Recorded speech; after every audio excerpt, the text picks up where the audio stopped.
physics chapter. Yesterday we stopped with stress. Today we will study strain. Okay. So stress, like different types of stress we studied.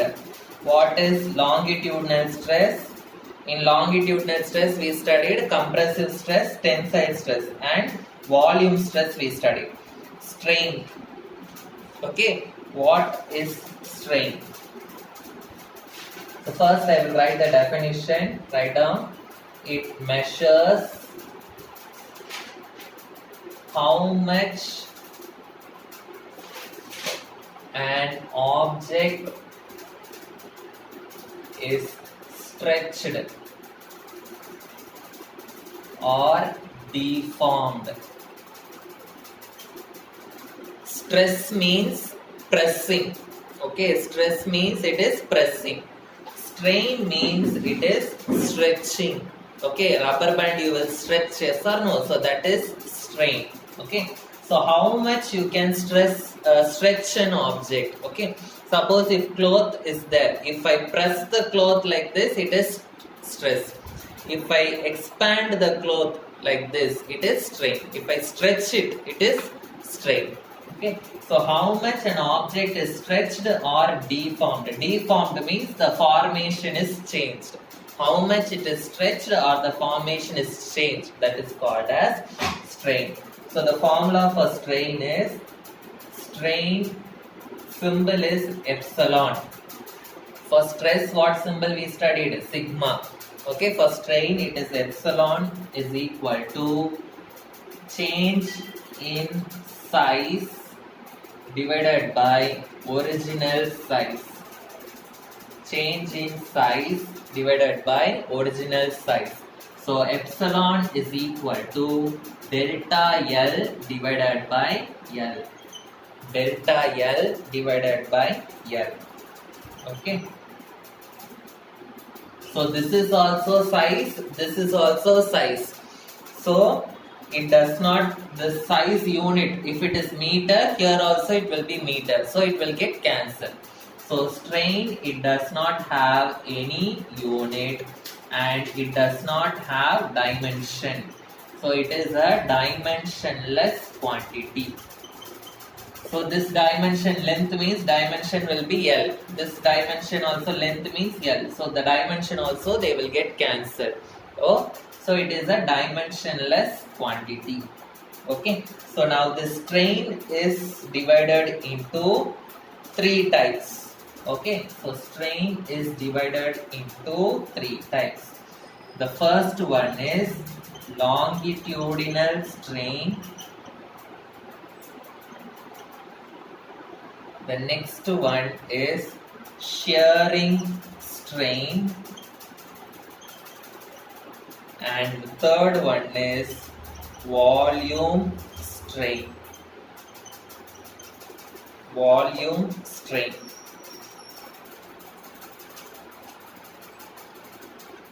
First, longitudinal strain. Longitudinal strain, it is divided into two types again. Tensile strain.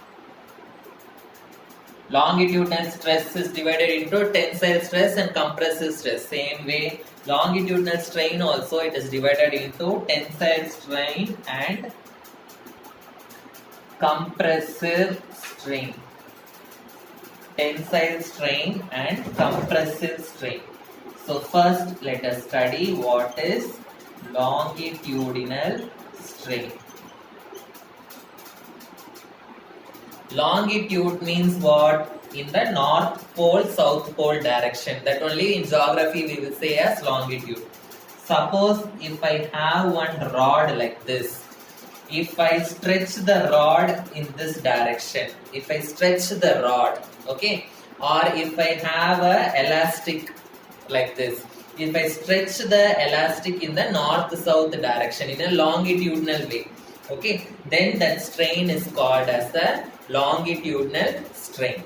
Okay, so longitudinal strain means the original length will be, suppose if the original length is L, okay, now when I stretch, what will happen? The length will increase. Yes or no? The length will increase. So the increase in the length, I am taking it as delta L. Increase in length, I am taking it as delta L. So longitudinal strain epsilon L. Epsilon means strain, epsilon L means longitudinal strain will be equal to delta L divided by L. That means increase in the length divided by original length. So that is the longitudinal strain. Okay. Now this longitudinal strain, it is divided into two types. One is tensile strain and compressive strain. So what is this tensile strain? Tensile strain means if the length is increased, okay, so original length is L.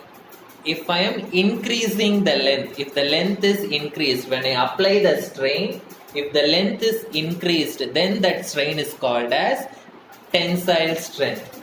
Okay, when length increases, if longitudinal strain is applied, if longitudinal strain is applied, it is called as tensile strain. Okay, the next one is compressive strain. Okay, compressive strain means when I apply the longitudinal strain, the strength length, if it decreases, okay, so if length decreases, when longitudinal strain is applied, when longitudinal strain is applied, they will call that as compressive strain. So understood what is longitudinal strain? Yes. So the next one is shearing strain. Shearing strain. What is this shearing strain? Okay, now I am going to consider a cuboid. Okay, I am going to consider a cuboid. Cuboid, how it will look? It will look like this.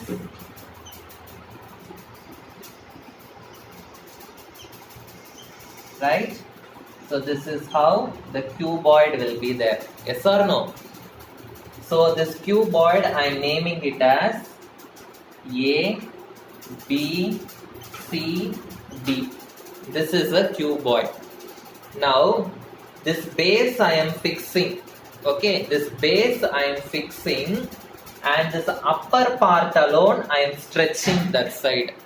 Base I am fixing. Base I am not putting any strain in the base. Okay, only the upper part alone I am pushing that side. So when I push the upper part alone that side, what will happen? The upper part will be moved like this. Yes or no? The upper part will move like this. Right? The upper part will move like this. Okay. So this new position I am going to keep it as A dash D dash. So A, B, C, D is the original cuboid. Okay, and after applying the shearing strain, what is happening? The base is same, but the upper part alone is slightly, it is stretched that side. So A dash, B, C, D dash is the new cuboid which I am getting. This type of strain is called as the shearing strain. That means this distance in which it is moving, this distance I am taking it as X. Okay, and the position, first it was like this, now it is tilting like this, the side is tilting like this. So the angle I am taking it as theta. Okay, so in an angular way, if I apply a strain, that strain is called as the shearing strain.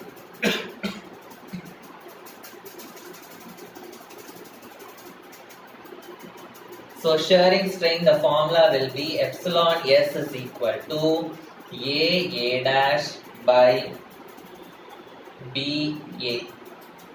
A dash by BA. A dash is the change in the side. So change in the side will be X. Okay. Divided by BA. BA is the height of the cuboid. So I am keeping it as H. So H. So this is nothing but opposite side divided by adjacent side. Opposite side divided by adjacent side means it is tan theta. Okay. So epsilon S is nothing but tan theta. Okay.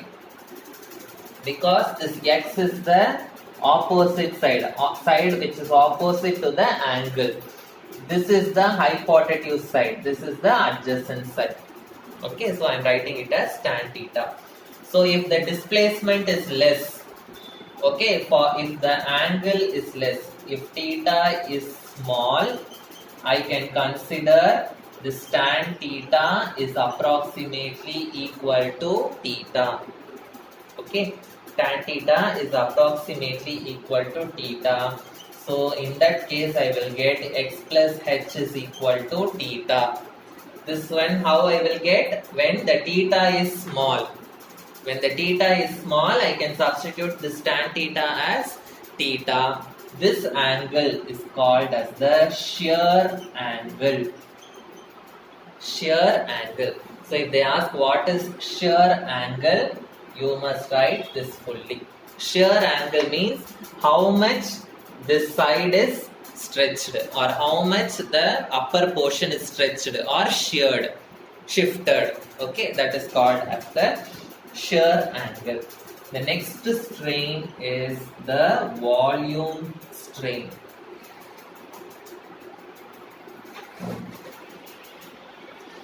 Volume strain means the volume will be increasing. Suppose if this is the original volume, I am taking it as V. Suppose I am taking one container. Okay, in this container I am fixing a piston like this. So this is the volume of the gas. Now if I move the piston upwards and if I keep the piston in this position, what is happening to the volume? The volume is increasing. So when I apply the strain, what is happening? The volume is increasing. First the volume was only this much. Now the volume is increasing. So if there is a change in volume during the strain, that is called as the volume strain. Okay, so original volume I will keep it as V, and the change in volume or the increase in volume I will be keeping it as delta V. Okay, so what will be the volume strain? Epsilon V is equal to delta V divided by V. That is the formula for volume strain. Okay, so the next topic is elastic limit. Elastic limit. So elastic limit means up to which limit the elasticity will be there. Suppose if I stretch a rubber band up to some limit only, it will have the elastic property. After that, what will happen? It will break.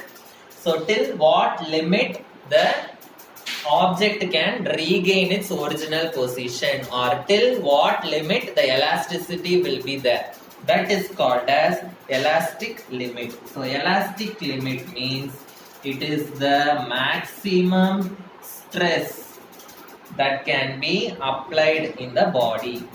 The maximum stress within the body. Okay, with which it will regain its original shape and size. Original shape and size. Okay, so if I pull the rubber band little bit, again it will come back to the original size. If I pull little bit more, it will come back to the original size. So till what limit it will come back to the original size, that limit is called as the elastic limit. Okay, so today we studied what is strain and what is elastic limit. Okay, and yesterday we studied what is elasticity, what is plasticity, okay, and what are the different types of stress we studied. Okay, understood? And tomorrow we will be studying one important experiment called as the Hooke's law experiment. Okay, Hooke's law and its verification. Okay, so with that, for the CBSE students, this lesson will get over. But for state board students, still more is there. Okay, thank you.